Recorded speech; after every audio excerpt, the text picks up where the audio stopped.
Om Swastiastu. Assalamualaikum warahmatullahi wabarakatuh. Shalom, nama budaya, salam sejahtera dan salam harmoni. Perkenalkan, nama saya Gibi Kasela Bruce Sembiring dengan NIM 2511011033. Di sini saya akan memaparkan hasil jawaban dari soal UTS mata kuliah Filosofi Pendidikan, di mana dosen pengampunya Profesor Dr.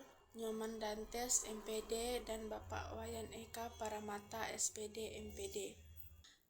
Pertama, hubungan antara filsafat dan pendidikan serta peran pemahaman filosofis. Filsafat menjadi dasar dan arah pendidikan, sementara pendidikan merupakan wujud nyata dari nilai-nilai filosofis tersebut. Dalam kasus perubahan kurikulum ke student-centered learning, sebagian guru kesulitan beradaptasi karena belum memahami secara filosofis makna perubahan itu. Pemahaman filsafat, khususnya humanisme, membantu siswa menyadari bahwa tujuan pendidikan bukan sekedar transfer ilmu, tetapi pengembangan potensi manusiawi peserta didik agar mampu berpikir kritis, mandiri, dan bertanggung jawab. Kedua, filsafat pendidikan dalam pendidikan modern dan dasar bagi student-centered learning. Filsafat dalam pendidikan modern berfungsi sebagai landasan reflektif. Kedua, yaitu hakikat filsafat dalam pendidikan modern dan dasar bagi student-centered learning. Filsafat dalam pendidikan modern berfungsi sebagai landasan reflektif agar pembelajaran sejalan dengan nilai kemanusiaan dan kebebasan berpikir. Pendekatan student-centered learning,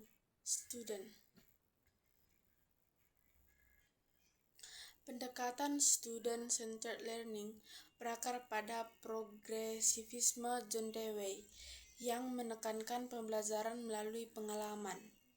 Dalam kasus sekolah, kegagalan penerapan metode ini terjadi karena guru belum memahami landasan filosofisnya. Pemahaman filsafat diperlukan agar kebijakan tidak hanya administratif, tetapi juga bermakna secara nilai dan relevan dengan kebutuhan peserta didik.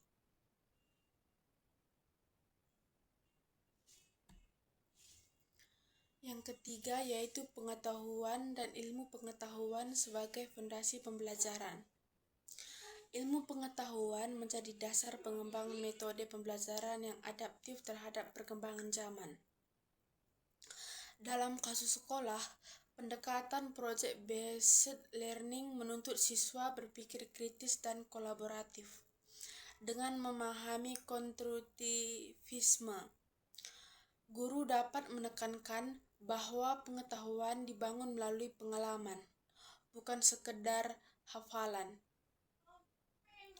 Tanpa pemahaman ini, pembelajaran hanya menjadi kegiatan teknis tanpa makna ilmiah. Keempat, yaitu tinjauan berdasarkan ontologi, epistemologi, dan aksiologi.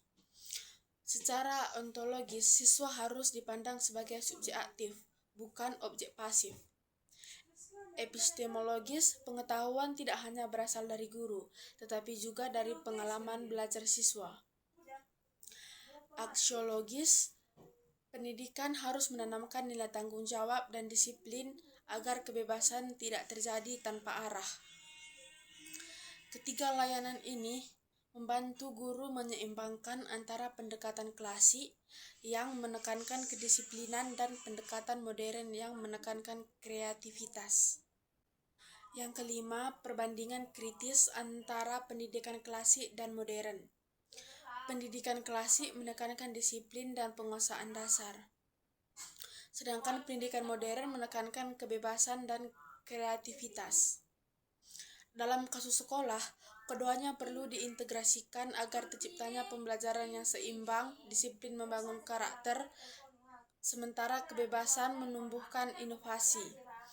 Pandangan ini sejalan dengan gagasan Ki Hajar Dewantara bahwa guru harus menuntun kodrat anak agar berkembang sesuai zamannya, tidak mengekang tetapi juga tidak membiarkan tanpa arah.